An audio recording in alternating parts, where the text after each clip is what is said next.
అప్పుడెప్పుడో టంగుటూరి ప్రకాశం పంతులు, కామ్రేడ్ పుచ్చలపల్లి సుందరయ్య అలాంటి వారు రాజకీయాల కోసం ఆస్తులు అమ్ముకున్నారని చదువుకున్నాం. పాత రాజకీయాలు మారిపోయాయి. ఆస్తులు సంపాదించడానికే రాజకీయాల్లోకి వస్తున్నారు. కానీ జనసేన అధినేత పవన్ కళ్యాణ్ రాజకీయాల్లోకి వచ్చి ఉన్న ఆస్తులు అమ్ముకుంటున్నారు.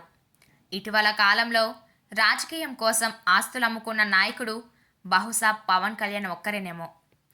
తాజాగా ఒక వారం కింద పవన్ కళ్యాణ్ హైదరాబాద్లోని తన స్థలం ఒకటి 20 కోట్ల రూపాయలకు అమ్ముకున్నారు. మరో 2 స్థలాలను బేరానికి కూడా పెట్టారు. ఇవి కూడా అమ్మేస్తే పవన్ కళ్యాణ్కు హైదరాబాద్లో ఒక ఇల్లు, 12 ఎకరాల ఫామ్ హౌస్ మాత్రమే మిగులుతాయి.